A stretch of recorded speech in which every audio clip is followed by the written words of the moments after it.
Well, it seems my last video rather hit the spot, didn't it?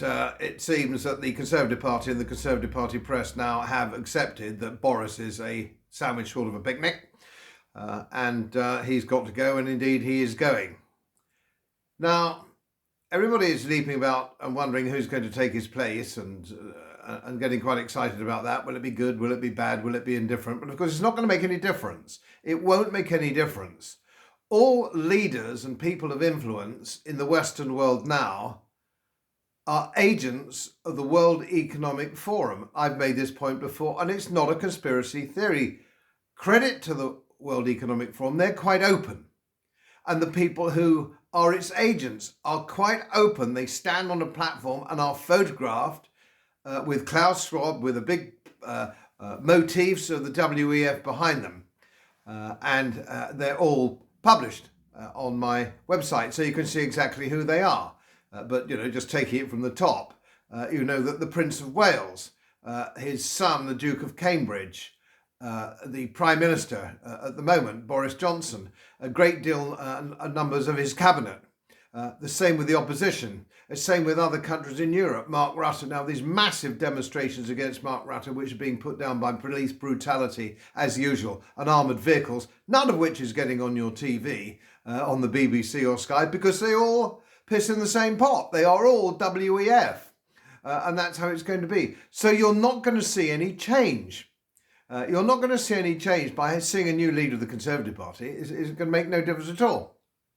And we're all looking down the barrel of the most horrific increase in the cost of living, none of which, incidentally, affects the really rich people and sponsors of the WEF. They're too rich to notice the price of electricity or the price of cars or the price of petrol.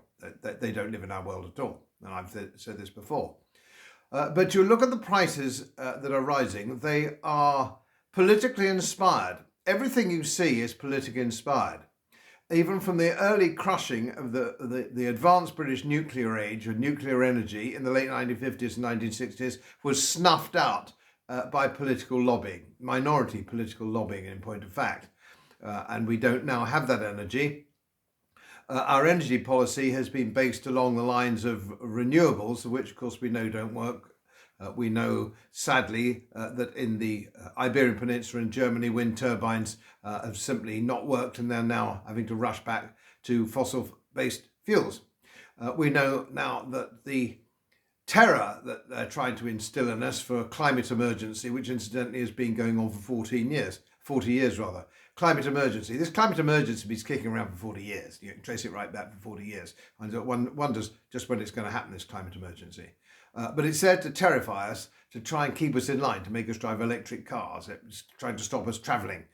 It's trying to stop us using, petrol or gas or whatever it is that we need to run our daily lives. And then they're saying, oh, well, it's not our fault. It's not our fault. The Russians invaded the Ukraine. Nothing to do with the West, nothing to do with NATO's expansionism, of course. It's WEF propaganda that we're getting most of the time. So these are the things that we're putting up with, but they're not responsible for your increase in the cost of living. It's political mistakes based on environmental panic, if you will, on scientific hypothesis which is yet to be proven, and all these things. It's based on Keynesianism economy theory, which means politicians and banks think they can go on printing money and not pick up the tab. People say, oh, well, just a minute, yeah, it's COVID. It was COVID. Well, look, no, it wasn't. The Office of National Statistics now have come out with all the figures, and you can see that excess deaths are no more than they were in the 1957 pandemic, the 1968 pandemic, and this one that's just gone by is no different. It is the government's reaction, and governments across the globe's reaction to COVID that has been the problem. They're the ones that brought in lockdown. There's the one that brought in emergency experimental gene therapy and so on as well. All the things that have gone with it. They're the ones that brought all this in. So they're all trying to pretend it's force majeure. There's nothing they could do. It's an act of God, if you will. But it isn't. It's political mistakes. They go on and on and on making political mistakes, and they don't ever try and rectify them. So we have immigrant crises all the time. They're pouring into Dover. We don't know what to do with them. And so it goes on. The cost of living goes up. Public spending doesn't go down. There's been no effort, no mention of cutting public spending in Boris Johnson's administration. So we've had high-speed rail too, costing 100 billion, overseas aid at $1 billion a month, 2 billion for the Ukraine. I've made all these points before. The point I'm making really is don't expect any different. Nothing is going to change. Nothing is going to change because we are no longer governed by the people that we elect. Build back better. The Great Reset. Why are they all saying the same thing? They've all got the same buzzwords. Quite what we do about it, I don't know. But it seems to me that the more we go on voting for traditional political parties, the worse it's going to get. The WEF are inbuilt. Let's see who comes up as the next leader of the Conservative Party, who's going to be the next Prime Minister. And I'm pretty sure it'll be a WEF agent from one of the big banks, Deutsche Bank, Goldman Sachs or something like that. I sincerely hope not. There is an opportunity now for a real reset to go back to small government, low tax, low regulation, more freedom of speech, all these things. This would be the great reset that I'd like to see. Will it happen? I don't think so. Well, greetings to you. As you know, social media was a wonderful invention so that we could all communicate with each other and share our views and share views that aren't necessarily in line with the establishment, the global establishment, which is run mainly by banks and big pharma. So I've been doing my best to do that, but I am increasingly being shadow banned or taken down, and so are many others. So beware of that, and I will be tagging anything I do in the future with various sources and various channels so that you will know, well, I've been censored from this, but I've been censored, but you can find it somewhere else.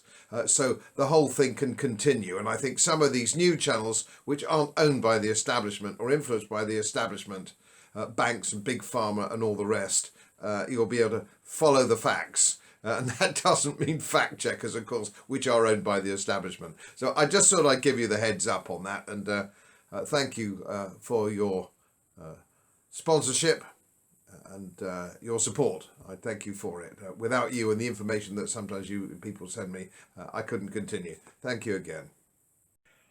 As most of you know, my work is very heavily independently research based.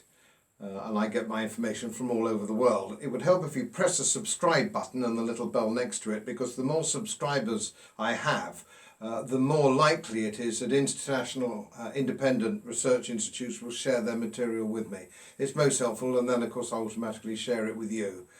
So surprise, won't cost you anything. Thank you very much.